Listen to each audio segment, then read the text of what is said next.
Hello and welcome to your video lesson for your homework. It goes along with this handout that you received in class.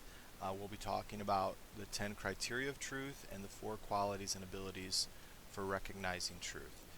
In this lesson, we are going, as I just said, to be talking about the criteria for truth. We've been talking about truth in class. We've said that truth is transcendent. It comes from outside of us. And at the same time, we can perceive truth. And so we need to answer the question, if God created us with the ability to perceive truth, what criteria must truth follow? And so by the end of this video lesson, you should be able to recognize and describe the criteria for truth and also recognize the qualities and abilities that enable humans to recognize truth. So let's go ahead and get started. Pull out your handout, make sure you have that. Feel free to pause this video as we go through to get caught up in notes or to write questions or comments on your paper that you would like to contribute to our class discussion in our next class period.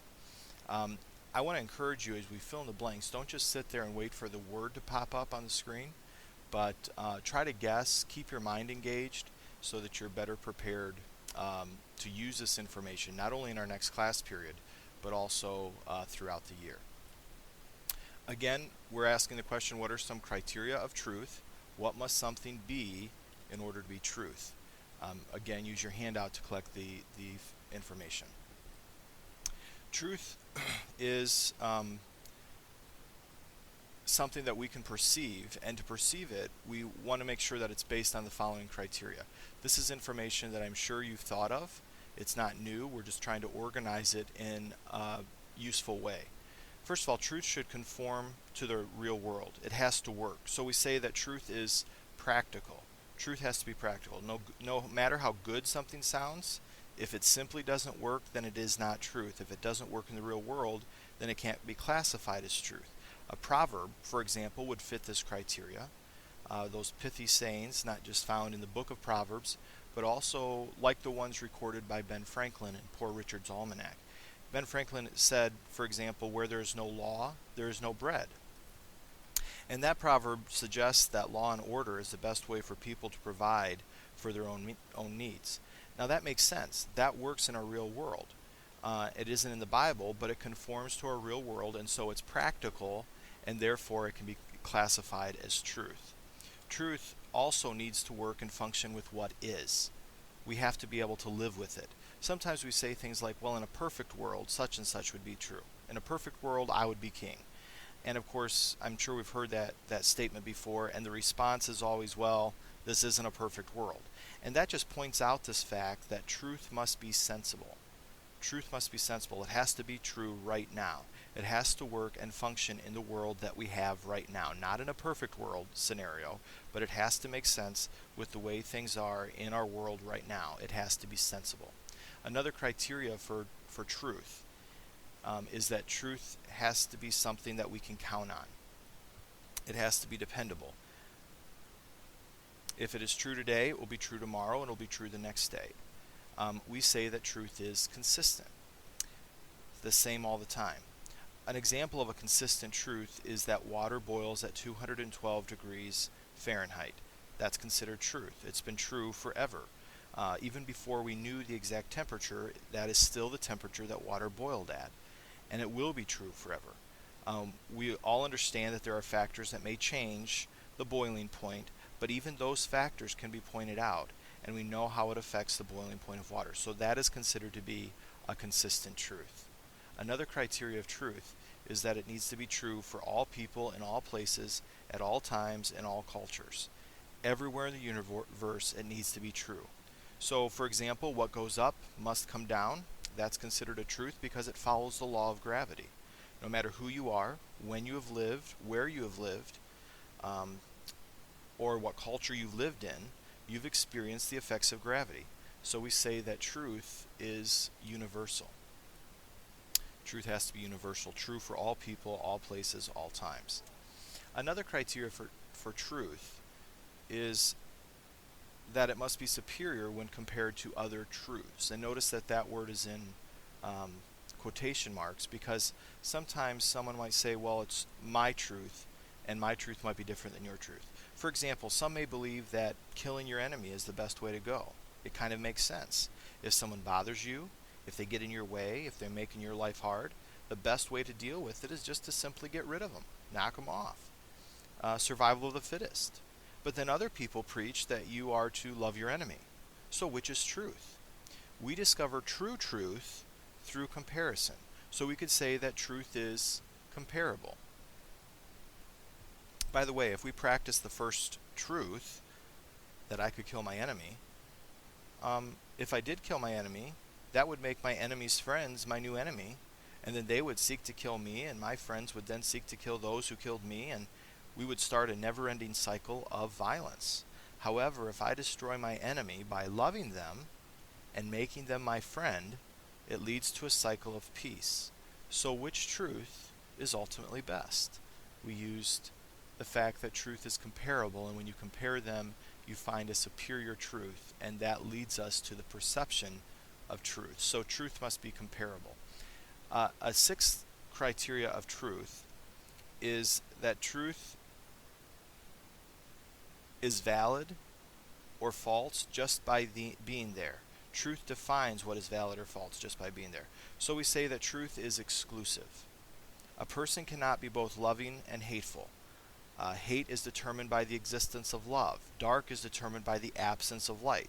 So because love and light exist as truths, then hatred and darkness can also be determined as truth. Truth is also able to withstand intellectual and historical tests. For example, I might be able to tell you that the ice cream cone was invented at the 1904 World's Fair in St. Louis when a Syrian immigrant selling waffles noticed that the next vendor had run out of plates to serve his ice cream on. And so they partnered up.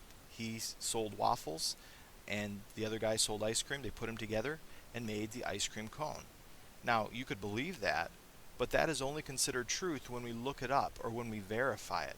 We talk to the eyewitnesses, we read the documentation, we check the sources, and so we say that truth must be verifiable.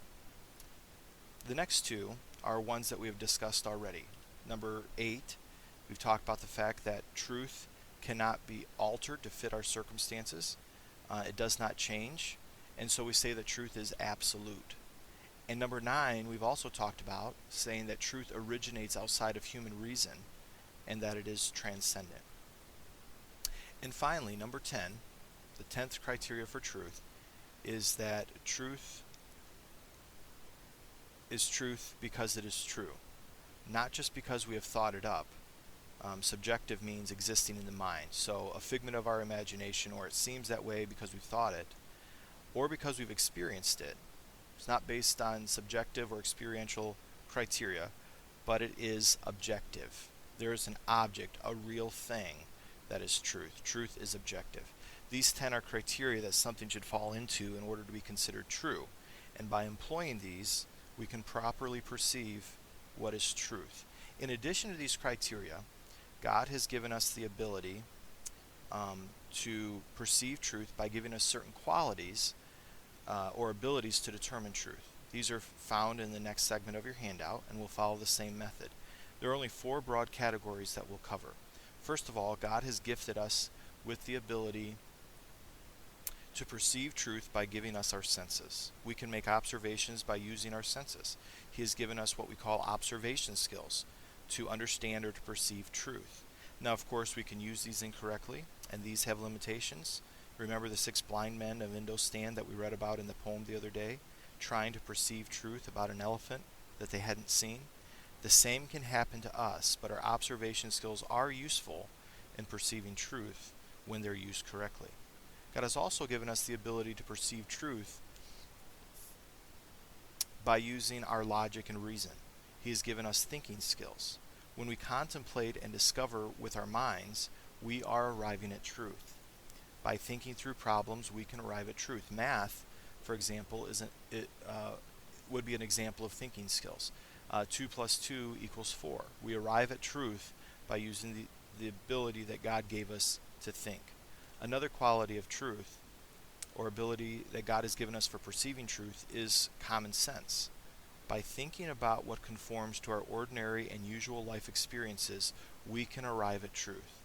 By asking ourselves what makes sense, what is logical in this example, it helps us understand what is true.